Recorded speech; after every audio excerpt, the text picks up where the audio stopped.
Module को एक बड़ा झटका लगा है। ड्रग तस्करी, जाफरान खान को गिरफ्तार किया गया है। ड्रग तस्कर है जाफरान खान। कठुआ जिले से विशेष एसआईए टीम में गिरफ्तार किया है। पिछले 3 सालों से गिरफ्तारी से बच रहा था जाफरान। यह मॉड्यूल नियंत्रण रेखा के उरी सेक्टर से मादक पदार्थ की तस्करी और उसके बाद कश्मीर घाटी और साथ साथ जम्मू क्षेत्र में परिवहन और बिक्री में शामिल था। मादक पदार्थों की बिक्री से हुई आय को जम्मू कश्मीर में कम होते आतंकवाद को बढ़ाने के लिए इस्तेमाल किया गया था। तो ये बहुत बड़ी खबर सामने आ रही है। देखिए, पाक स्पॉन्सर्ड नार्को टेरर मॉड्यूल को एक बड़ा झटका लगा है। झटका इस वजह से लगा क्योंकि उनका जो ड्रग तस्कर था जफरान खान को गिरफ्तार कर लिया गया है। जफरान खान कठुआ जिले से विशेष एसआईए टीम के द्वारा गिरफ्तार किया गया है।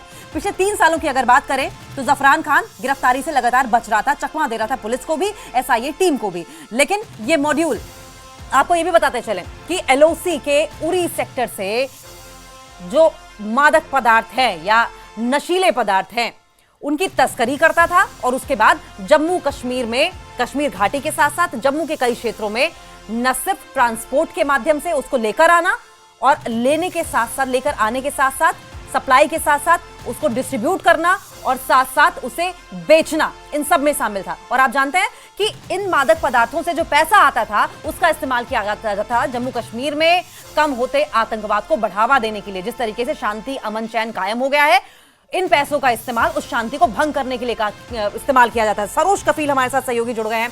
सरोज, अगर हम पाक स्पॉन्सर्ड नार्को टेरर मॉड्यूल की बात करें तो जाहिर तौर पर यह बड़ा झटका है, लेकिन ग्राउंड पर ऐसे और भी ऑपरेशन होने चाहिए। बिल्कुल सही कह रहे हैं। देखिए, ये जाफरान खान जो है उरी के रहने वाले थे और वहीं पर किस तरह से इस वक्त ये टेरर मॉड्यूल स्पेशली जो नार्को से जुड़ा हुआ उसको तोड़ने के लिए जो एसआई की टीम है लगातार जम्मू कश्मीर में छापे डाल रही है, जिसके चलते हुए पिछले 3 साल से ये पुलिस से फरार था, मुख्तलिफ रूप बदलता था और जम्मू कश्मीर और पंजाब के खित्ते में घूमता रहता था। जाफरान खान नाम है इसका। और आपको बताते चले कि कहीं ना कहीं जो उरी सेक्टर में एलओसी पे जो मोस्टली नार्को टेरर का जो ट्रेड होता है उसमें सबसे बड़ा नाम आता था इसका। तो कहीं ना कहीं इस वक्त कोशिश यही चल रही है, अगर आप देखें कि एनडीपीएस का एक बहुत बड़ा प्रहार या यूएपीए का जो इस पे लगा दिया है अभी जुर्म, एक बहुत बड़ा प्रहार है इस वक्त तमाम इन व्हाइट कॉलर टेररिस्ट के लिए, जो आज प्रधानमंत्री भी अक्सर बोला करते हैं या एलजी बोलते हैं कि ये लोग जो है, सबसे बड़ी बात स्टेटमेंट जो आज एलजी ने दी है कि जो सिर्फ गोली चला रहा है वो आतंकी नहीं है, जो नार्को टेररिज्म में इन्वॉल्व है वो सबसे बड़ा आतंकी है, या जो ओजीडब्ल्यू है वो सबसे बड़ा आतंकी है। तो जाहिर सी बात है एसआई के लिए एक बहुत बड़ी डेवलपमेंट है, क्योंकि पिछले 3 साल से लगातार इस केस में लगे हुए थे।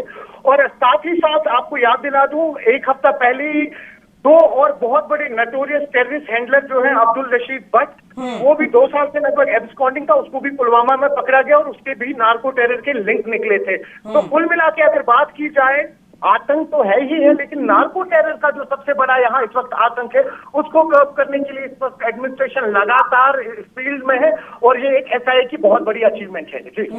लेकिन सरोज, इंडायरेक्ट तरीके अगर देखे जाए टेररिज्म को बढ़ावा देने के, शांति जो कायम है उसे खत्म करने के, तो आमतौर पर हमने देखा है कि ड्रग्स का इस्तेमाल किया जा रहा है। जो कश्मीर के युवा हैं उन्हें भटकाने की कोशिश, ड्रग्स में लिप्त करने की कोशिश की जा रही है पाकिस्तानी आतंकियों द्वारा।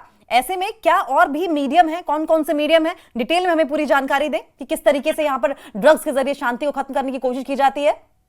देखिए जाहिर सी बात है, सबसे पहला तो नार्को टेररिज्म में एक तो है कि यहाँ की यूथ को किस तरह से बर्बाद किया जाए, दूसरा ये है कि यूथ को किस तरह से इन तरीके के सब्सटेंस अब्यूज पे डिपेंड किया जाए और उनसे फिर मनगढ़ंत जिस तरीके के काम है वो करवाए जाए। हमने प्रीवियसली भी देखा है कि कई सारे ऐसे नार्को टेरर से रिलेटेड यंगस्टर्स जो हैं उनको पहले किस तरह से ड्रग में इन्वॉल्व किया, ड्रग अब्यूज में इन्वॉल्व किया और उनसे फिर ऐसे काम कराए जो देश हित में नहीं थे।